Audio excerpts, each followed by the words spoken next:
I'm Tracy Bingaman. I'm a full-time working mom of 5 who got sick, burned out, quit my job, and now I teach women how to mom smarter, not harder.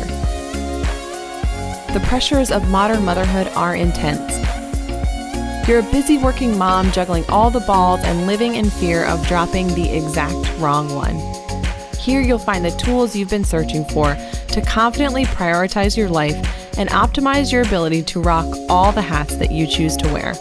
I'll show you how to break through your limiting beliefs so you'll have more time and more money than you know what to do with. Because even in the busiest seasons of life, you can grow to master your money, own your time, and be the mom with all the margin. This is Fulfilled as a Mom.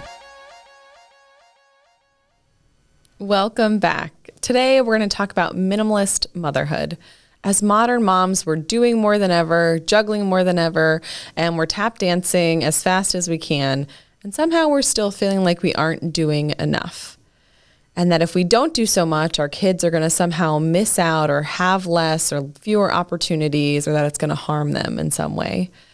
Motherhood lends itself so easily to be feeling doubtful and guilty and overwhelmed. Wouldn't you rather spend your days feeling confident, basking in clarity, and part of a community where you feel seen, heard, and connected, and most of all, that you have the opportunity to enjoy your life? What if I told you that today, in this very moment, you have all that you need and that your family needs to live the life you want? In fact, you probably have way more than you need, and maybe that's part of the problem. Here's the thing.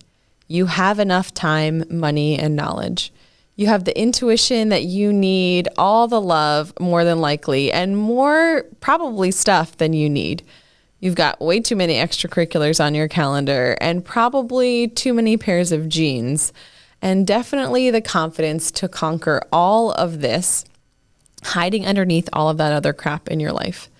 The problem is that we have too many choices, too much stuff, too many obligations. As modern working moms, we are drowning in a sea of shoulds, and it's preventing us from enjoying life. The choices are overwhelming. How do you know what's right for you and for your kids? Which 529 is right? How many extracurricular activities is actually too many? Which parenting philosophy fits best? What work schedule is ideal for your family during this busy season that you are in? Are you saving enough for retirement? What about nutrition and exercise? Are you teaching your kids how to eat healthy, but not too healthy, and being careful not to give them issues around body image when they grow up? Where are your kids going to go to school? Is that the best way for them to gain knowledge and critical thinking skills that they're going to need as they go out into the world? What about the latest tech, gear, and gadgets? The list of choices, truly, it's overwhelming. Even if you're super organized, it can just feel like too many choices. I am only a little bit embarrassed to share with you that I used to think that minimalist meant getting rid of everything you own and moving into a tiny house, only having one pair of jeans, which I am so not here for, 0 hair products, which I absolutely could not do, and it simply wasn't for me. As it turns out, minimalism isn't having as little as possible. It's not living this monk life or Spartan existence. It's figuring out what is just enough and creating a life that has just enough of what you actually need. This is a process where you edit your life, your schedule, the things that you own, your finances, and even the paradigms through which you see the world, so that you can live a life of things that you actually care deeply about and leave the rest behind. Minimalism is about creating margin in your life. It's about making room to breathe and be spontaneous, to create joy and to stretch imaginations so that you can grow, learn, connect, take adventures, to be with and to do the things that you find value in. The solution to this overwhelm is to integrate minimalism as a part of your motherhood journey. It's living your life according to your values and being clear on your decisions. The bottom line is that once you get the hang of it, you aren't going to do all that other shit in your life simply because you think you should. Instead, you can work and run your households, and your kids can get their homework done, and there is still time for hiking or biking or baking or family game night, exercise, reading, self-care, and even spontaneity. You start living your life with a sense of choices and freedom instead of that guilt and obligation that's been plaguing you for years. Domestic perfection is no longer the goal because, let's face it, with young kids in the house, it's just not happening. Instead, you get to focus your time and energy on prioritizing things that you value. Here's the best part. No tiny home, unless that's your jam. You can keep as many pair of jeans as you want, and you can have all the curly hair products that you choose. You can still shop and buy things to add to your life, but you do that through the lens of the things that you value with the goal of increasing your long-term joy and decreasing the stress. If you think about it like a control board, maybe like the soundboard you see in audio and video studios like the one I'm recording this in, and you think that there are two knobs on this board. One is for joy and one is for stress. Obviously, in life, there are so many more factors than just the level of joy and the level of stress. But for the purposes of this explanation, let's just say there's two. So there's two knobs, one labeled joy and one labeled stress. The goal with purchases, choices, editing your life, and decisions is to turn up the joy and turn down the stress. It's like that Meghan Trainor song, all about the bass, no treble. It's all about the joy, no stress. So if that thing you're thinking of doing or taking on or buying, is it going to bring more stress into your life or more joy? If it's going to bring more stress, just don't do it. Just say no. Walk around with that song playing in your ear. I'm all about the joy and no stress.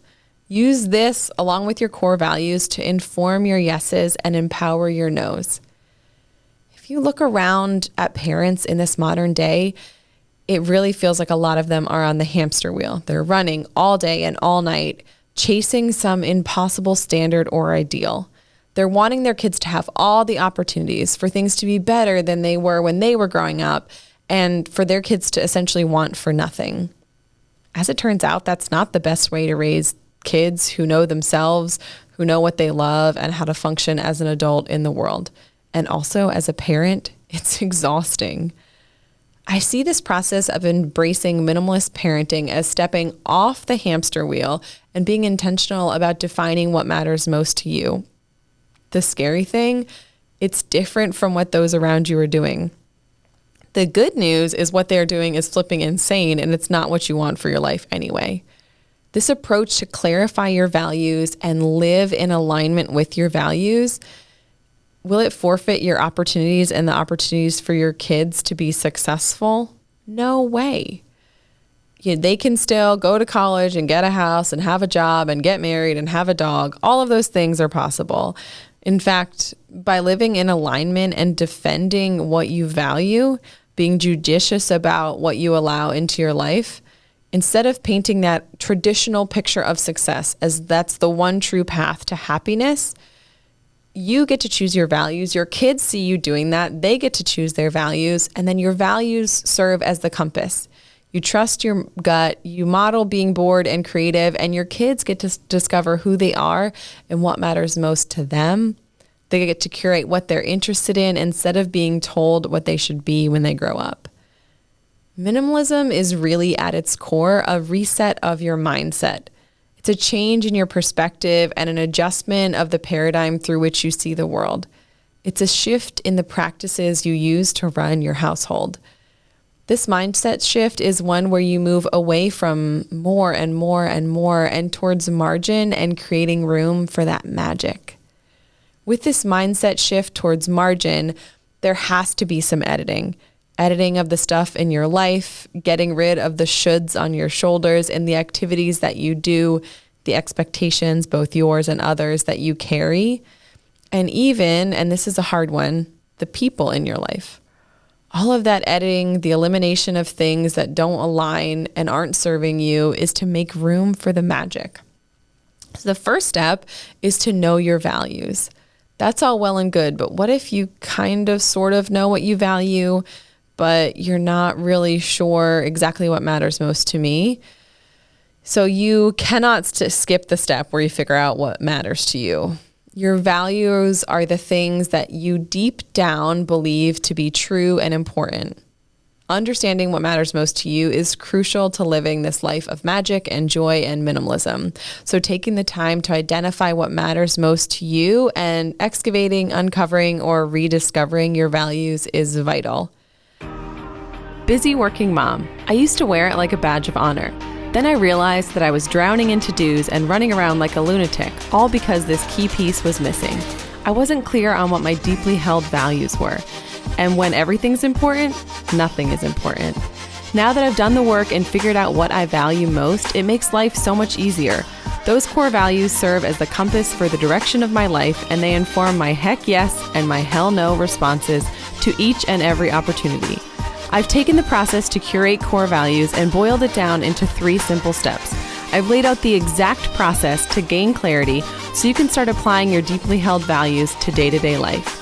To start living a purpose-driven life full of what you love and void of all that other shit, download your Core Value Curator today. The link's waiting for you in the show notes.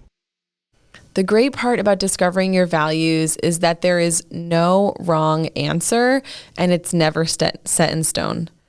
Studies show that we generally value the same thing over time, but the way that we express those values and the way that we act upon them change as the seasons of life ebb and flow. I want you to set aside time in your schedule this week, bonus points if you can do it today, to go download that Core Value Curator and to walk through the activities to uncover what matters most to you. It's a process. It's not something you get to do overnight and snap your fingers and poof, you know what your values are without a shadow of a doubt, and you get to peacefully live out them in perfection. The good news is that we've already decided perfection isn't the goal and adjustments are normal. And forward progress is the desire. Here's a reminder in this process to trust your gut, that mama intuition exists for a reason. You are the author of your own life. You know what's going to fill you up, what's going to drain you, what's going to cause you to stress, what things are going to create peace on this parenting journey. Trust your intuition, even if, and maybe especially if, it's at odds with what's common and popular in society. You have the power to use those core values to shape your life and sculpt it into something that's a fulfilling expression of your unique talents, skills, loves, and abilities. So step 1 is to identify your core values. Step 2 is to start editing your life based on those values. So how does this magical editing occur? How do you know what goes and what stays in your life? So things to add to your life or to keep are things that bring you joy, leave room for magic, infuse meaning, create memories and connections. Essentially, things that you value or activities that make way for things that you value. And then you want to create a category of things to eliminate or reduce from your life, things that increase your stress level. You don't want to do those. It's kind of like the Marie Kondo approach, holding up each item in your home or on your schedule and asking if it creates joy. So you can do that not only with your sock and underwear drawer, but you can do it with your calendar, with events, people, and the way that you spend your time and your money. You can use this editing approach for your stuff, the physical possessions in your house, the appointments and obligations on your calendar, and also in your mind, the stories and limiting beliefs and the foregone conclusions that you have decided to be true. When it comes to more abstract things like what's in your mind and how you choose to live your life, it can be harder to choose what to keep and what to eliminate. The bottom line, joy. Make way for the Prince of Joy. It comes from living in alignment with those deeply held values. Time and money are limited resources, and you're going to want to spend them wisely and in alignment with your values. So let's talk about money. When it comes to money and minimalism, it really doesn't mean that the goal is to have less money. It is, again, this mindset shift. It's changing the question that you're asking yourself from how can I get more, have more, or even do I have enough money, to what do I care about? So let's clarify the difference between an expense and an investment. So an expense is something that costs you money, like gas for your car, electricity for your home. An investment is something that enriches your life. Things go from being an expense to being an investment when they have significant meaning and result in long-term gain, joy, or magic. So if you focus on investing your money in things that are going to make your life easier, simpler, more streamlined, it helps to provide a framework for where you spend your money.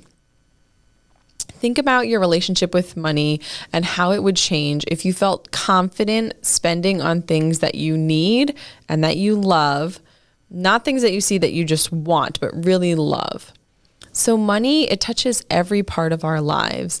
And so if you feel more confident about what matters most to you, you're going to feel more confident about spending and saving and where you're putting your money. And in this process, you're going to focus on your why. So the reason that you're saving, why you're motivated to invest, or even why you're tempted to purchase something on impulse.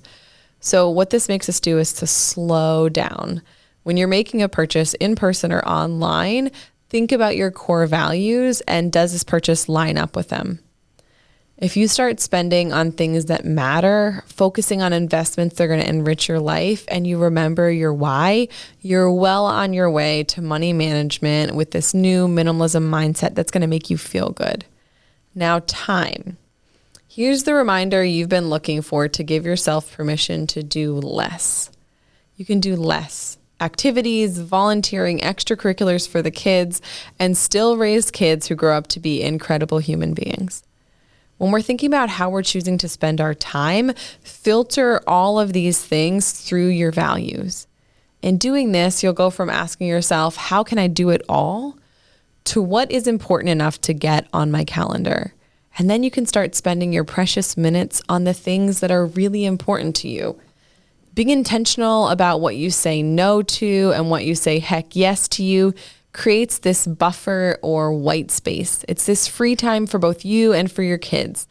Everyone has a chance to explore and to exist in the blessing that is boredom, to stretch their imagination and flex their creativity. All of this leads to the ability to freely discover what everyone enjoys. This means you're able to relax and lean into and enjoy the magic and the mess of your life with young kids.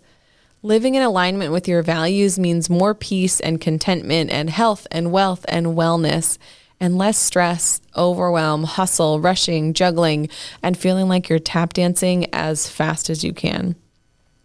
Minimalism isn't about saying no to the things that you want or the things that your kids want, although that sometimes does happen. Minimalism is about optimizing your life on your own terms. So you can create margin, space, and room in your mind, your heart, your home, your schedule, and your budget. Doesn't that sound amazing? Having more time than you know what to do with. Leisure time, time to relax, time to enjoy things together with your family. Time to be alone and pour into your own self-development, passions, and purpose as a human being. The ability to give yourself breathing room is a gift. In fact, I want you to take a deep breath right now. Inhale through your nose, filling your lungs with air, letting your rib cage expand up and out, stretching your spine up, expanding your breath deeply into your belly, and exhale through your mouth, contracting your rib cage down, blowing out all of the air out of your lungs. Doesn't that feel great? Actual breathing room. The solution to this modern mom conundrum of doing too much, wearing all the hats at once, and trying to be everything to everyone at the same exact time. Honing in on what you and your family value and eliminating that mental, physical, and financial clutter is what gives you breathing room and makes way for joy. Remember in Aladdin, like the old school, somewhere in the Disney vault VHS version of Aladdin? He rubs the lamp and out comes the genie, and Aladdin eventually thinks to wish to be a prince, so obviously he can get the girl of his dreams, Jasmine. There's this parade. So he's a prince. They're parading into the city, and there's elephants and camels and dancing women and like a whole entourage that he has. And the genie is clearing the streets and knocks on the door of the palace to announce the prince, like Prince Ali is here. What if we made that kind of fanfare in our lives for joy? What if instead of make way for Prince Ali, we said we're going to make way for joy? What if we treated joy like it was a welcome guest and eliminated all that other crap, the shoulds and the coulds, and made room for joy? So the whole entire point of adopting this minimalist mindset creating flexibility, manifesting magic, and making way for joy. All of these things, the steps that you take to clarify your core values, to edit your life, to prioritize your time and optimize the way that you manage money, the end goal is to make room for the remarkable so that it can occur every day in your life. Life is way too short to wear busy like a badge of honor. Your time and your money are precious, limited resources, and they are yours to use, spend, and enjoy and savor as you see fit. At the heart of this process, the editing and embracing the minimalist mom mindset and your deeply held values. You're spending in alignment with your values and the peace that comes from that deep knowing that you're living for what matters most to you, not what society tells you matters. Honestly, I think if we all did this, it would make a huge difference in the way that we felt as moms. We would feel better about our lives, and we would also feel like we had a say in what was going on. Instead of saying, I don't have enough money, I don't have enough time, and I don't have the ability to fit all of these things into my life, edit down what you choose to let in the door in the first place. It will give you some breathing room, and it will make you feel more fulfilled as a mom. I'm doing a victory dance right now because you did it. You took the time to tune in, to reach for a better life, and to take care of you. Did our time together go by way too fast for anyone else? Head to fulfilledasmom.com for show notes and all the discount codes from today's show. You now have the tools and knowledge to change your life. Go blaze your trail, take that step, make the shift, and do the work to create fulfillment in your life today.